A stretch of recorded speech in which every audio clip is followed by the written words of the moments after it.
लोकसभा आणि विधानसभेमध्ये महिलांना 33% आरक्षण मिळालं पाहिजे अशा प्रकारचं बिल मनमोहन सिंग सरकारने आणलं होतं, ते यशस्वी झालं. पण त्या बिलाला सुद्धा पाठिंबा राज साहेबांनी दिला होता. तेव्हा हे पाहिलं नव्हतं की कोणाचं सरकार आहे. त्यानंतर 2012 साली मनमोहन सिंग साहेबांच्या सरकारने थेट परकीय गुंतवणूक या देशामध्ये आली पाहिजे अशा प्रकारचं बिल आणलं. त्या बिलाला सुद्धा सन्मान्य राज ठाकरे साहेबांनी पाठिंबा दिला. त्यांनी कधी हा विचार केला नाही की आमच्या पक्षाचं काय होईल. हा विचार न करता त्यांनी भूमिका मांडली होती. ज्यावेळेला या देशामध्ये मला आजही आठवतंय राज साहेबांनी गुजरातचा दौरा केला. गुजरातचा दौरा केल्यानंतर त्यांच्या लक्षात आलं की गुजरातचे मुख्यमंत्री त्यावेळेला तत्कालीन मुख्यमंत्री नरेंद्र मोदी साहेब होते. तेव्हा त्यांच्या लक्षात आलं की नरेंद्र मोदी साहेब या देशाचे पंतप्रधान झाले तर उत्तम होईल. आणि म्हणून त्यांनी अत्यंत स्पष्ट भूमिका त्यावेळेला मांडली. ज्यावेळेला त्यांना वाटलं काही चुकतंय त्यावेळेला त्यांनी लावरे व्हिडिओ दाखवून त्याच्यावर टीका करायला सोडली नाही. पण त्याच्यानंतर ज्यावेळेला राम मंदिर झालं, सीएए कायदा आणला, त्याला सुद्धा पाठिंबा देण्याला राज ठाकरेंनी मागे पुढे पाहिलं नाही. आणि म्हणून स्वतःच्या फायद्यातोडीचा विचार न करणारा नेता आहे. आणि म्हणून महाराष्ट्र आज साहेब तुमच्याकडे बहुत महत्व की तुम्ही काय बोलणार आहात, काय भूमिका मांडणार आहात आणि आम्हाला काय संदेश देणार आहे. महाराष्ट्र सैनिक तर महाराष्ट्राच्या कानाकोपऱ्यातून आलेलाच आहे. पण आपल्या सैनिकांच्या सोबत इतर पक्षाची लोक सुद्धा कानाकोपऱ्यातून लपून छपून ऐकताय की नक्की साहेब आता काय बोलणार, कोणाचं काय काढणार. कारण ते हास्य जत्रा असते ना टीव्हीवरती, तशा त्या महाराष्ट्राची हास्य जत्रा झालेली आहे. आणि म्हणून मी साहेब तुम्हाला विनंती करतो, तुमच्या आणि तुमच्या भक्तांच्या मध्ये मी जास्त वेळ थांबत नाही.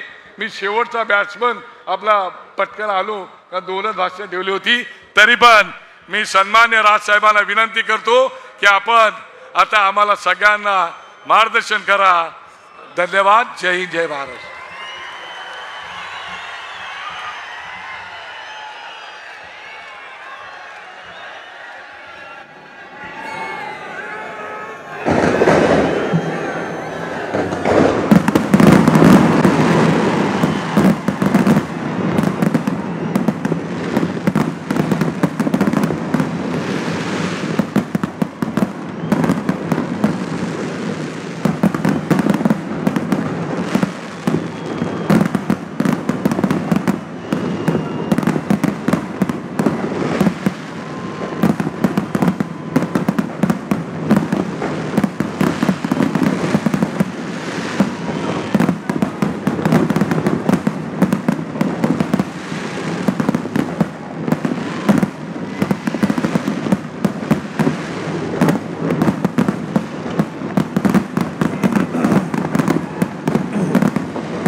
जमलेल्या माझ्या तमाम हिंदू बांधवांनो, भगिनींनो आणि मातांनो,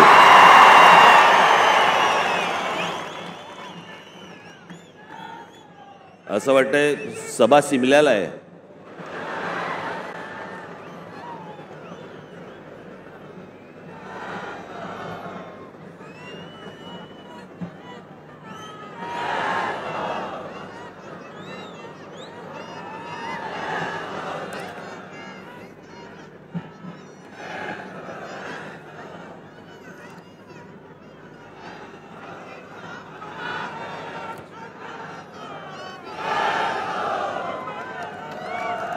काय बोलणार?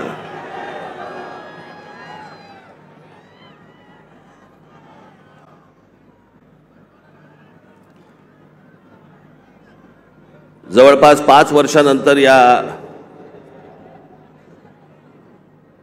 खास करून महाराष्ट्रामध्ये निवडणुका होत आहेत.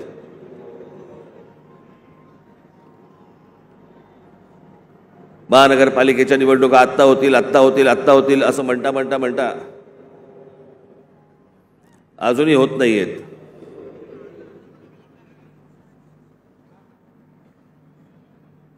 त्याच्यामुळे 2019ला ज्या निवडणुका झाल्या त्याच्यानंतर आज 2024ला निवडणुका होत आहेत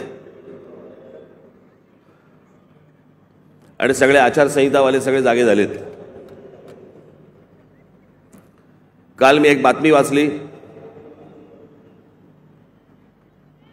की आचारसंहितेसाठी म्हणून निवडणुकीसाठी म्हणून महानगरपालिकेची जेवढी हॉस्पिटल्स आहेत तिकडचे डॉक्टर्स आणि नर्सेस यांना निवडणुकीच्या कामावरती जुंपवलंय.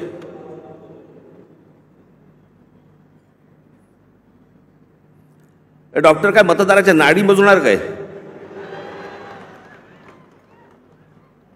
की नर्सेस काय मतदारांचे डायपर बदलणार? ज्याच्यासाठी म्हणून त्यांची नेमणूक केलेली आहे, ज्या रुग्णांसाठी म्हणून नेमणूक केलेली आहे तिथे ते नसावेत का? आणि निवडणुका होणार आहेत ही गोष्ट जर समजा निवडणूक आयोगाला माहिती असते ना प्रत्येक वेळेला,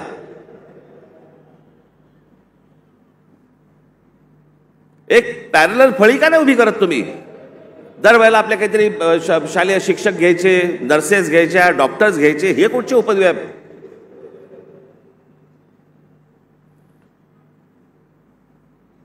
मी आपल्याला आत्ताच सांगतोय, ज्या डॉक्टरांवरती आणि ज्या नर्सेसवरती ही निवडणुकीची जबाबदारी टाकलेली असेल तिथे त्यांनी जाऊ नये.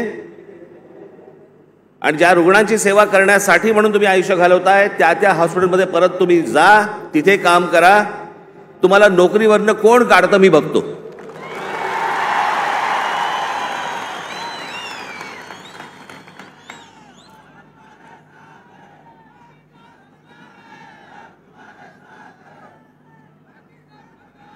आज सगळेजण तुम्ही महाराष्ट्राच्या कानाकोपऱ्यातून सर्वजण आलात. सर्वप्रथम मी आपल्या सर्वांना मी गुढीपाडव्याच्या मनपूर्वक शुभेच्छा देतो. आज सणासुदीचा दिवस असून देखील या अशा प्रकारच्या सभा नुसत्याच होत नसतात. त्याला एक पोलीस यंत्रणेवरती देखील एक ताण असतो. पण आपल्या सणासुदीलाच्या दिवशी सगळ्या गोष्टी बाजूला सारून अशा कामांना ज्यावेळेला हे पोलीस माझे सहकारी ज्यावेळेला जुंपलेले असतात त्या सर्व पोलीस अधिकाऱ्यांचे, माझे कॉन्स्टेबल माता भगिनी यांचे मी दिलगिरी व्यक्त करतो की त्यांना या सगळ्या याच्यामध्ये काम करावं लागतंय. पण तुम्हालाही मनपूर्वक गुढीपाडव्याच्या मनपूर्वक शुभेच्छा.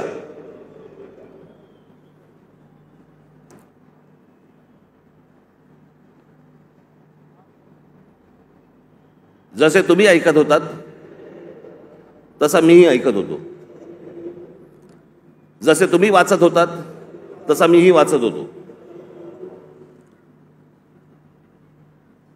त्या अमित शहांच्या भेटीनंतर जे काही चक्र सुरू झाली,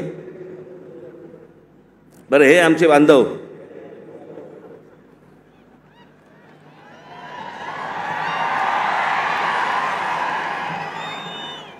त्यांचा काही दोष नाही, चॅनल बोलले म्हणजे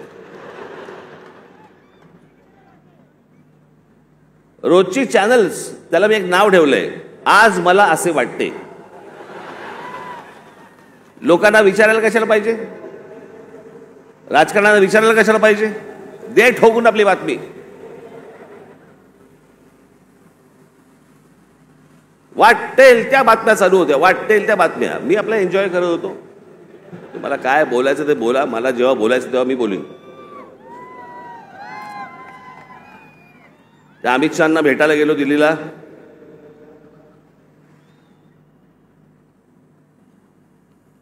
बरं, तिथे अमित शहाना भेटीच्या वेळेला कोण? अमित शहा आणि मी. तुम्हाला कुठून रे कळलं?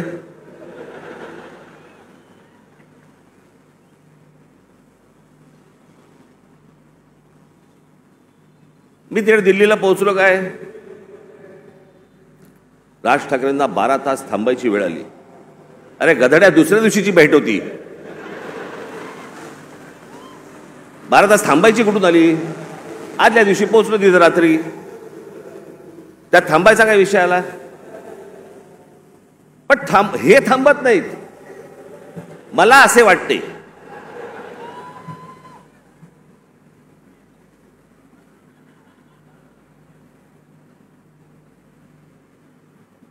तिकडे काही पत्रकार मला भेटले. मला बोलले, साहेब कधी भेटायचं? म्हटलं मला नाही भेटायचं. माझ्याकडे आता सांगण्यासारखं काही नसेल, मी काय सांगू? मला सांगा, काय बोलू तू? म्हणून मी नाही म्हटलं. मी भेट झाली, तिकडनं विमानतळावरती आलो. इथून जाताना पण वो देखो जा रहे हैं.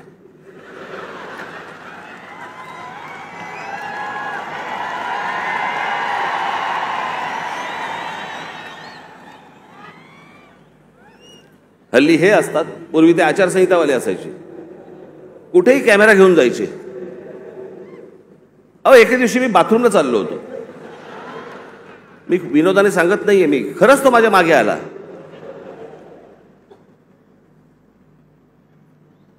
म्हटलं, पुढे काय करायचं ठरवलंयस?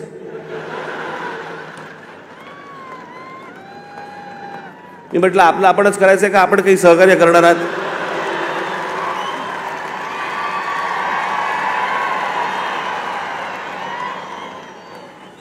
कुठे जरा मोकळीक म्हणून नाही. मी इथे माझ्या इकडे घराच्या बाहेर पत्रकार बिचारे ते बसलेले असतात, त्यांना काही. मी म्हटलं, अरे एखादी गोष्ट ठरली, समजा निवडणुकीच्या संदर्भात ठरली, तर मी येऊन सांगीन ना की लपून लपून निवडणुका लढीन. कोणाला सांगू नको, मतदारांना कळवू नको मी निवडणूक लढवतोय. म्हटलं, अरे जर समजा काही ठरलं तर पत्रकार परिषद घेईन, भाषण करीन, येऊन सांगीन की बाबा असं असं अशाच्या गोष्टी ठरल्या आहेत. मग त्यांच्या लक्षात आलं की आता अमित शहाच्या भेटीनंतर काय होत नाहीये, पुढे काय मिळत नाही आपल्याला. मग आपण तो एपिसोड कसा पुढे न्यायचा, मला असे वाटतेचा.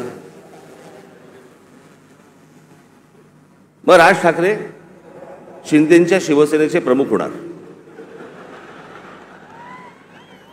अरे मूर्खांनो, मला जर व्हायचं असतं तेव्हाच नसतो झालो.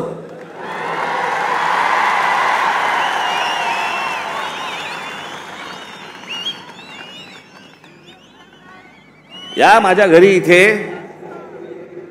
जवळपास 32 आमदार, 6-7 खासदार, आपण एकत्र बाहेर पडू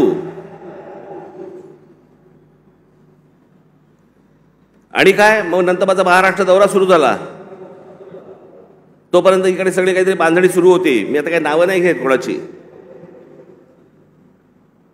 आणि ह्यांना वाटलं मी काँग्रेस मध्ये ज्याला सत्ता होती त्यांची जॉईन होणार बाकीच्यांसारखा.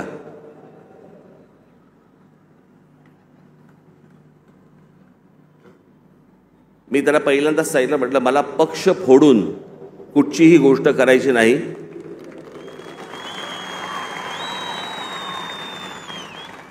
आत्ता म्हटलं माझ्या मनात विचार नाहीये, पण जर उद्या जर समजा मी काही केलं, पाऊल उचललं तर स्वतःचा राजकीय पक्ष काढीन, पण कोणाच्या हाताखाली काम करणार नाही. ही गोष्ट मी माझ्या मनाशी मी खुणगाटच बांधलेली होती. सन्माननीय माननीय बाळासाहेब ठाकरे यांच्याशिवाय मी कोणाच्याही हाताखाली काम करणार नाही. तरी त्यातल्या त्या एकाला संधी दिली होती, समजलंच नाही.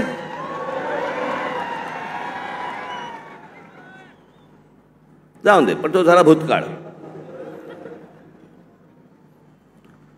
त्याच्यामुळे असल्या कोणत्याही गोष्टींवरती तुम्ही विश्वास ठेवू नका. मी कोणत्याही शिवसेनेचा प्रमुख अध्यक्ष काही होणार नाही.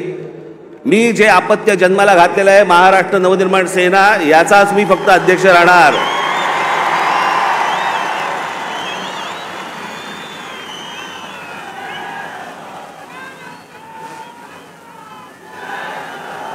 तुमच्या सगळ्यांच्या विश्वासावरती हा जो पक्ष आजपर्यंत उभा केलेला आहे त्याला 18 वर्ष झालेली आहेत. ही असली गोष्ट माझ्या मनाला शिवत देखील नाही. पण काय नाही, मी आपला हसत होतो, कारण त्यांचं काही करू शकत नाही आपण. आज मला असे वाटते वेगवेगळ्या बातम्या वेगवेगळ्या गोष्टी येत होत्या. मी खरं तर काही गोष्टी लिहून आणल्या होत्या तेव्हा. मग ते काहीतरी जागा वाटप,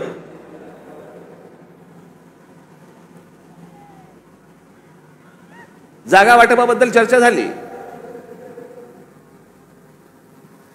पण मी तुम्हाला खरं सांगू ना, मी शेवटचा जागा वाटपाच्या चर्चेला जो बसलो होतो 1995 साली, त्याच्यानंतर मी आजपर्यंत जागा वाटपाच्या चर्चेला मी कधी बसलो नाही. त्याच्यामुळे माझं टेम्परामेंटच नाही. 2 तू घे, 4 मला दे, मग ही नको, ती तू घे, तू ही घे, मग मला इथे सरकव, मग ह्याला इथे. मला ते जमत नाही, माझ्याकडनं होणार नाही, माझ्याकडनं जमणार नाही.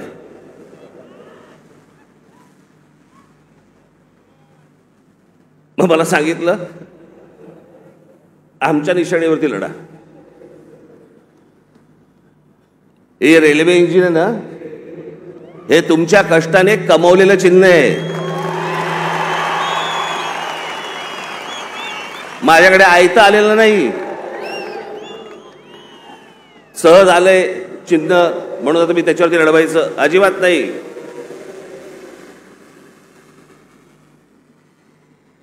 चिन्हावरती कॉम्प्रोमाइज होणार नाही.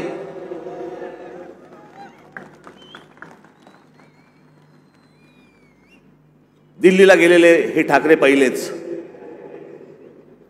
पत्रकारांना माहीत नसतं, काही माहिती नसतात, जुन्या गोष्टी काही कल्पना नसते.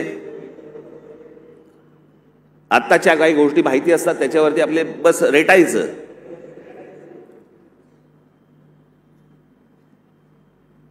एकोणीसशे साली मी तुम्हाला मुद्दामून सांगतो, 1980 साली माननीय बाळासाहेब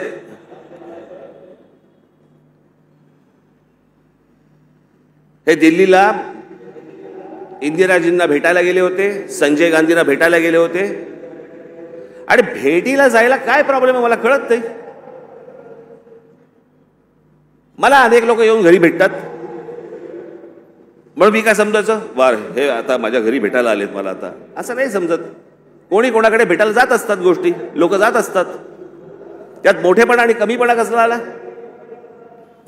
वर्ष 1.5 वर्ष झाले आपले महाराष्ट्राचे मुख्यमंत्री माझ्याशी बोलतायत,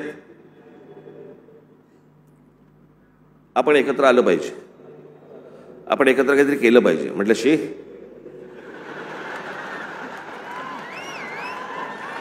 म्हटलं काय केलं पाहिजे.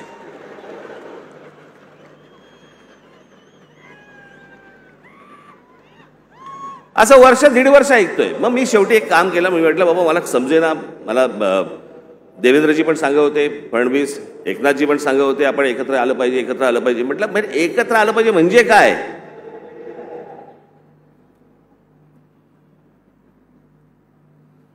आणि मग त्याच्यात हे सगळे विषय निघाले. मग मी अमित शहांना फोन केला, म्हटलं मला जरा भेटायचं तुम्हाला, हे काय मला चाललंय मला समजत नाहीये, एकदा आपल्याशी बोलून मला काय नक्की ह्यांचं म्हणणं आहे ते मला एकदा कळायचं. मग दोघांचं बोलणं झालं, मग ते सगळं निशाणीवरती प्रकरण आलं.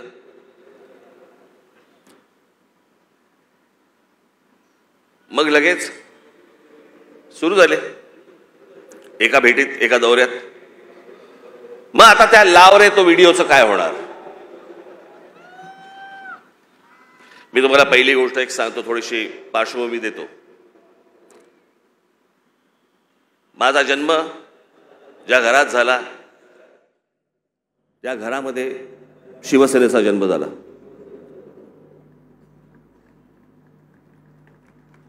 मी पहिल्यापासून जे पाहत आलो ती माननीय बाळासाहेबांची शिवसेना पाहत आलो. लहान असल्यापासून त्यांच्याबरोबर हिंडलो, फिरलो, अनेक ठिकाणी गेलो, अनेक सभांना गेलो, चॅलेंज सभांना गेलो.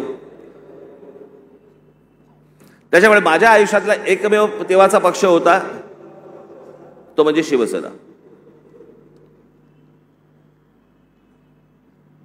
1984 साली थोड्या काही काळासाठी असेल, पण 1988-89च्या आसपास प्रामुख्याने भारतीय जनता पक्ष आणि शिवसेनेची युती झाली. आणि ती युती झाल्यानंतर शिवसेनेबरोबर जर सर्वाधिक माझे संबंध कोणाबरोबर आले असतील तर ते भारतीय जनता पक्षाबरोबर आले. आमच्या गोपीनाथराव मुंडेंबरोबर आले, प्रमोद महाजनांबरोबर आले, आमच्या नितीन गडकरीजींबरोबर आले.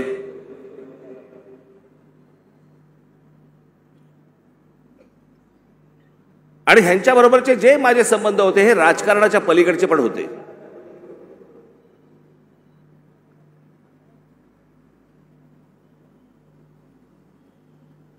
माझा संबंध कधी काँग्रेस राष्ट्रवादीत खूप नंतर, पण काँग्रेसवाल्यांशी माझा तसा संबंध कधी आला नाही. भेटी होत्या, म्हणजे पु ल देशपांडेंच्या भाषेत सांगायचं तर काँग्रेसवाल्यांबरोबर भेटी होत्या, पण गाठी पडल्या त्या भाजपवाल्यांबरोबर.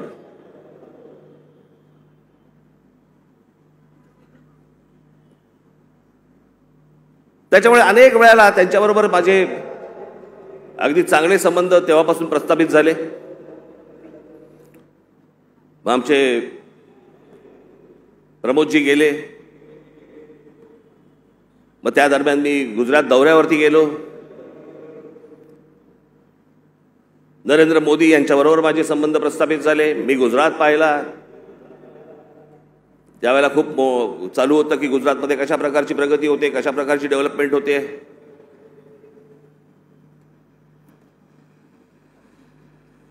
आणि ती सगळी प्रगती, सगळी ती डेव्हलपमेंट मी पाहत होतो. मला माहिती होतं. मी त्याच्यानंतर मी महाराष्ट्रामध्ये जेव्हा आलो, मला पत्रकारांनी प्रश्न विचारले, कसं वाटलं गुजरात?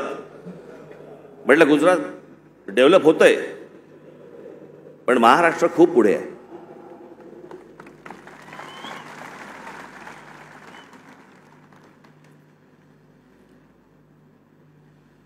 आणि मग त्यावेळेला ते जसे जसे त्यांच्याबरोबरचे संबंध माझे प्रस्थापित व्हायला लागले, एक वेळ आली या देशामध्ये हा राज ठाकरे पहिला माणूस होता ज्यांनी या देशाचे पंतप्रधान नरेंद्र मोदी व्हावेत असं बोलणारा पहिला माणूस मी होतो. त्यांच्याही पक्षातलं कोणी बोललं नव्हतं तोपर्यंत. मला असं तेव्हा वाटलं की बाबा आपला एक स्वतःचा विचार असतो, त्याच्यात माणसं बोलत असतात, माणसं काही गोष्टी सांगत असतात, माणसं स्वप्न दाखवत असतात. स्वप्न सत्यामध्ये उतरावीत अशी प्रत्येकाची अपेक्षा असते, आशा असते. आणि मग ज्या वेळेला 2014ची निवडणूक झाली, 2014च्या निवडणुकीच्या अगोदर मी काही अनेक भाषणं त्यांची ऐकत होतो. आणि 2014ची निवडणूक झाल्यानंतर मला असं वाटलं, अरे मी जे ऐकत होतो ते आता मला या 5 वर्षात दिसत नाहीये. काहीतरी वेगळ्याच गोष्टी दिसत आहेत. नोटबंदी काय दिसते, बुलेट ट्रेन काय दिसते. मी तुम्हाला आजही सांगतो, ज्या गोष्टी मला पटलेल्या नाहीत त्या मला पटलेल्या नाहीत. उद्या कितीही संबंध परत चांगले झाले किंवा नाही झाले तरी ज्या गोष्टी मला चांगल्या वाटल्या स्वागत करणार, ज्या गोष्टी नाही पटल्या विरोध करणार. आणि ज्या माणसावरती सर्वाधिक विश्वास असतो, 30 वर्षानंतर राजीव गांधींची सत्ता आली होती 1984 साली, त्याच्यानंतर 20-30 वर्षानंतर एका माणसाच्या हातात या देशाचं बहुमत आलं.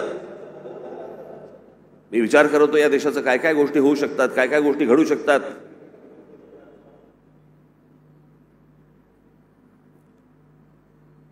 ज्यांचा संबंध नसतो ना तुमचा,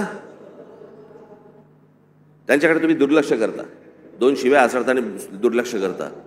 पण ज्यांच्यावरती प्रेम असतं, ज्यांच्यावरती विश्वास असतो, त्याला ज्या वेळेला कुठेतरी तडा जातोय असं दिसायला लागलं तर तो जो राग आपला असतो, तो राग आणि माझा राग तर टोकाचा आहे. मी महाराष्ट्रावरती प्रेम करतो, महाराष्ट्रातल्या मराठी माणसांवरती प्रेम करतो, महाराष्ट्रातल्या मराठी भाषेवरती प्रेम करतो, टोकाचं प्रेम करतो. तसं एखाद्यावरती मी जर विश्वास टाकला तर मी टोकाचं प्रेम करतो. पण मला जर समजा तशी गोष्ट दिसली नाही तर मी टोकाचा त्याला प्रतिकार करतो, टोकाचा विरोध करतो. तो टोकाचा विरोध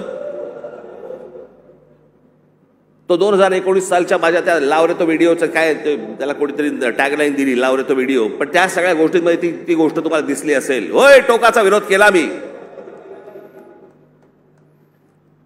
पण ज्या ज्या वेळेला त्यांच्याकडनं चांगल्या गोष्टी ज्याला घडल्या, 370 कलम ज्याला रद्द झालं, त्याला अभिनंदन करणारं पहिलं ट्विट माझं होतं.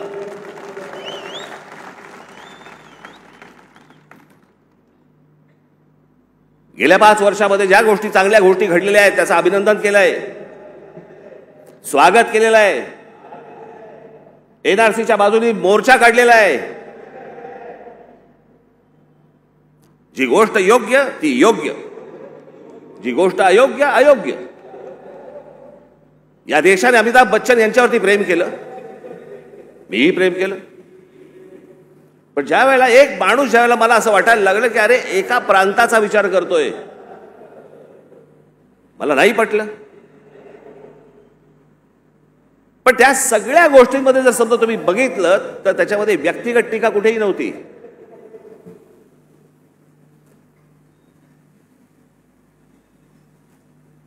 आज उद्धव ठाकरे आणि संजय राऊत ज्या प्रकारची टीका आज नरेंद्र मोदी आणि भारतीय जनता पक्षावरती करतायत, तशी माझी टीका नव्हती. मला काही नको होतं.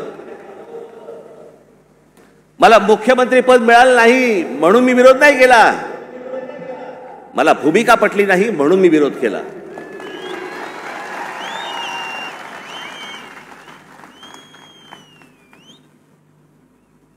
आज हे विरोधामध्ये बोलतायत. मग ज्या वेळेला मी बोलत होतो त्यावेळेला खिशातले राजीनामे बाहेर काढून माझ्याबरोबर का नाही आलात? त्यावेळेला सत्तेत मिळणारा मलिदा चाटत बसले होते ना.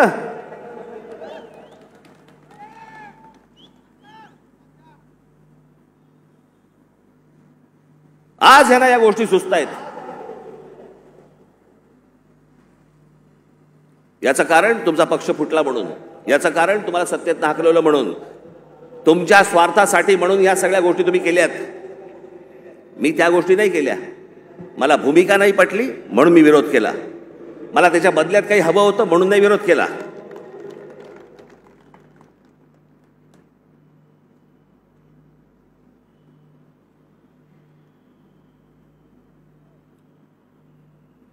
मी आज काही तुमच्यासमोर फार लंब चौडं काहीतरी बोलायला आलो नाहीये. तुमच्या ज्या काय अपेक्षा आहेत, तुम्हाला काय हवंय ते सांगण्यासाठी आणि मांडण्यासाठी म्हणून मी तुमच्या समोर आलोय आज.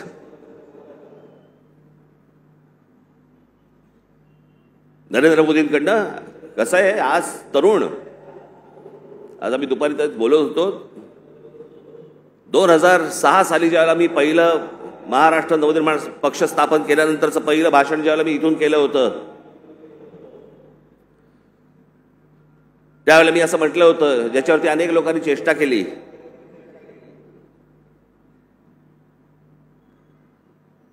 मी म्हटलं होतं की माझ्या महाराष्ट्रामधला शेतकरी हा जीन्स घालून ट्रॅक्टरवरती बसलेला मला शेतकरी मला अपेक्षित आहे, हवा आहे भविष्यात.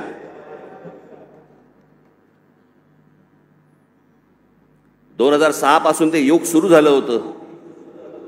आज या जगामध्ये सगळ्यात तरुण जर देश कुठचा असेल, तरुण, तो आपला भारत देश आहे, हिंदुस्थान आहे. सर्वाधिक तरुण ना अमेरिका आहे, ना जपान आहे, ना अजून कुठचा देश आहे. आज फक्त भारत तरुण आहे.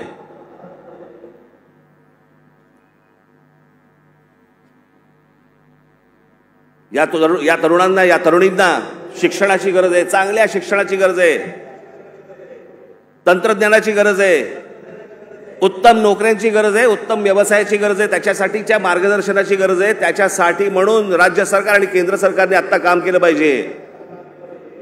आम्ही तेच बोलतो. आता जवळपास 18 वर्षातली निघून गेली, उरली आहेत फक्त 10 वर्ष. 10 वर्षानंतर हा देश पुन्हा वयस्कर व्हायला लागणार. तरुणांची संख्या कमी होणं माझी नरेंद्र मोदी यांच्याकडनं आज अपेक्षा आहे की बाकी सगळं सोडा, या तरुणांकडे, या भारतातल्या तरुणांकडे पहिल्यांदा लक्ष द्या.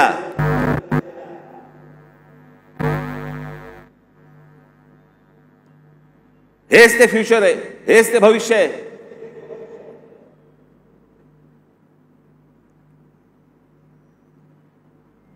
दुपारी बोलताना आमचा तोच विषय तोच होता की बाबा हे बघ हा काळ कधी होता. प्रत्येक देशाचा एक काळ येतो.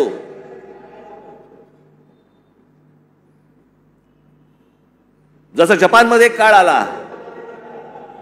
जपानमध्ये ज्यावेळेला काळ आला त्यावेळेला तिकडे त्या अनेक कंपन्या उभ्या राहिल्या. सोनी पासून होंडा पासून काय काय अनेक गोष्टी सगळ्या उभ्या राहिल्या.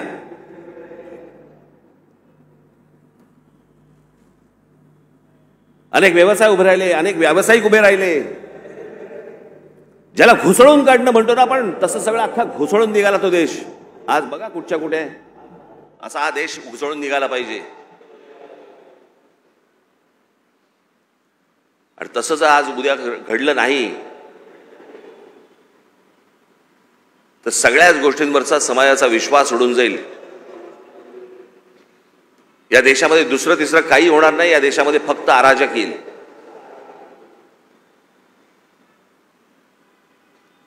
जर नोकऱ्या उपलब्ध झाल्या नाहीत, जर व्यवसाय उपलब्ध झाले नाहीत, लोकसभेमध्ये सांगितलं गेलं की या देशामधले लोकसभेमध्ये सांगितलं गेलं की या देशामध्ये जवळपास 6 लाख उद्योगपती व्यापारी हे हा देश सोडून गेले. 6 लाखाचा अर्थ काय होतो? हा तर अधिकृत आकडा आला आपल्याकडे, पण हे यापुढे होता कामा नये. या देशातल्या तरुणांकडे पाहणं गरजेचं आहे. महाराष्ट्र ज्या प्रकारचा कर भरतो केंद्राला, त्याच्या मोबदल्यात महाराष्ट्राला मोठा वाटा हा महाराष्ट्राला आला पाहिजे. याच्यासाठी म्हणून आज नरेंद्र मोदींकडनं माझी अपेक्षा आहे.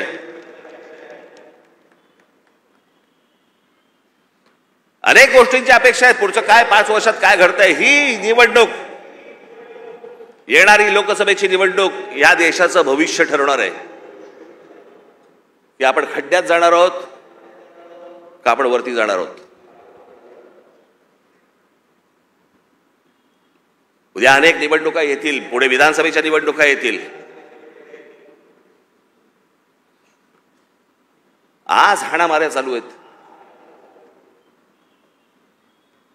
पुढच्या विधानसभेच्या निवडणुकीत तर काय होईल? कोथळे बाहेर काढतील.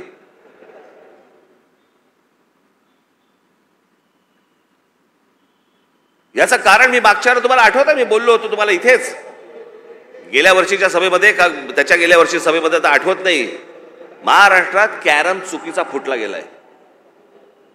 कोणाच्या सोंगट्या कोणाच्या भोकात आहेत तेच कळत नाही.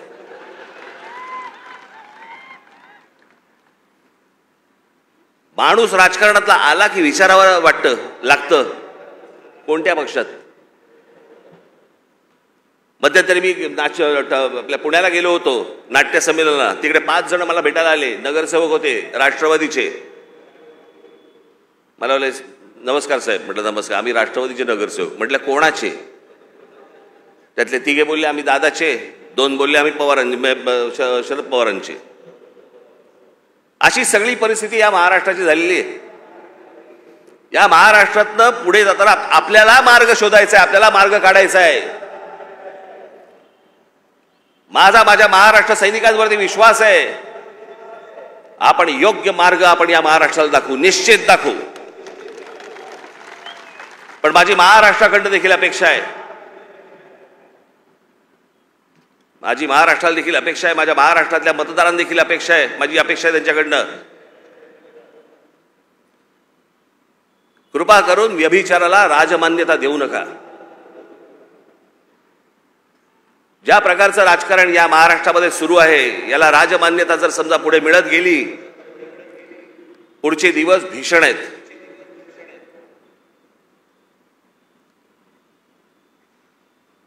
पण या आजच्या सगळ्या परिस्थितीमध्ये जेव्हा सगळ्या बाजूनी मी जेव्हा पाहतो त्यावेळेला मला असं वाटतं की आज किमान पुढच्या 5 वर्षांसाठी देखील विषय आपल्याला पुढच्या 50-100 वर्षांचा करायचा असतो.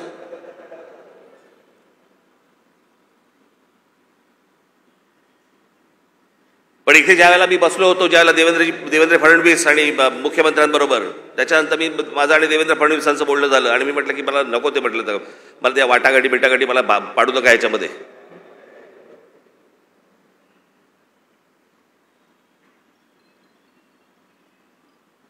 मी म्हटलं तुम्हाला मी आज सांगतो, म्हटलं त्या राज्यसभाही नको आणि ती विधान परिषदही नको.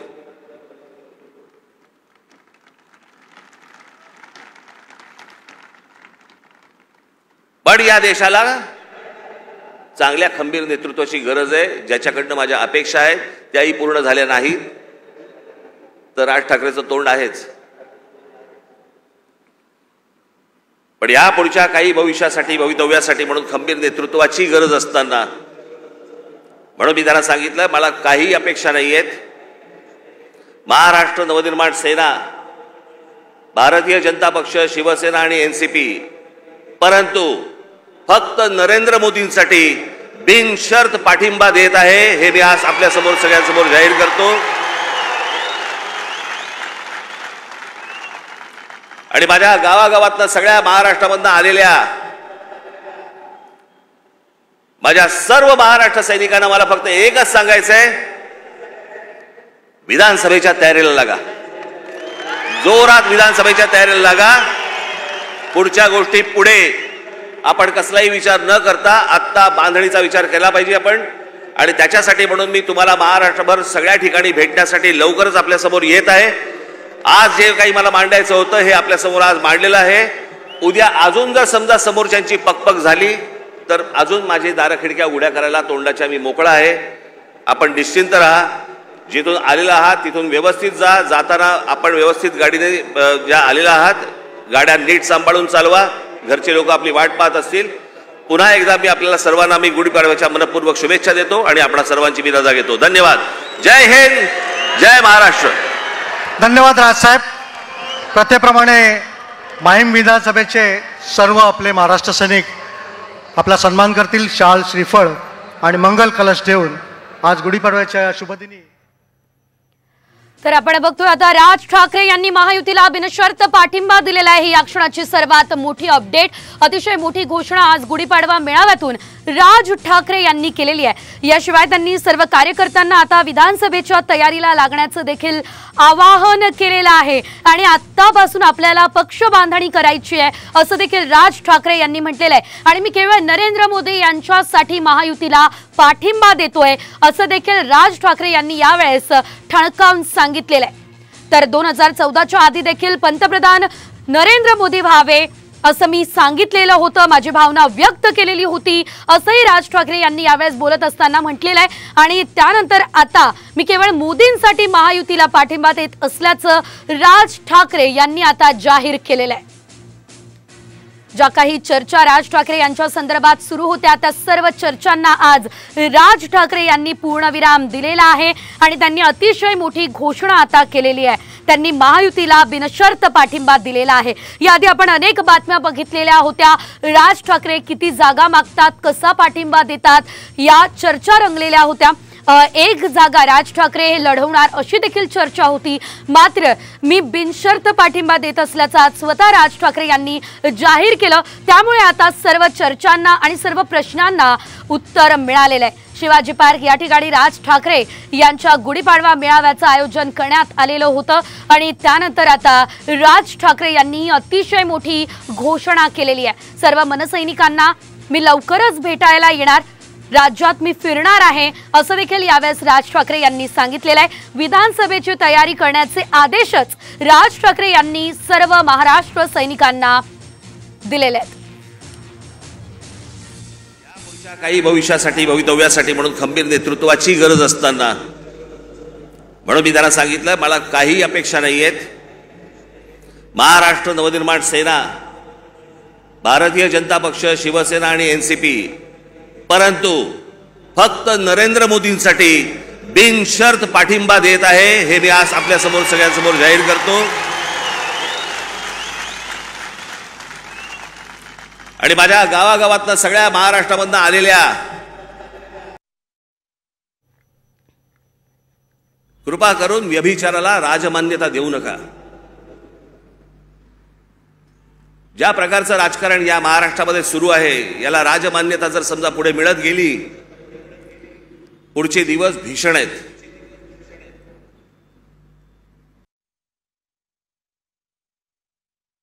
आज हाणामाऱ्या चालू आहेत. पुढच्या विधानसभेच्या निवडणुकीत काय होईल, कोथळे बाहेर काढतील. याचं कारण मी मागच्या तुम्हाला आठवतं मी बोललो होतो तुम्हाला इथेच गेल्या वर्षीच्या सभेमध्ये का त्याच्या गेल्या वर्षी सभेमध्ये तर आठवत नाही.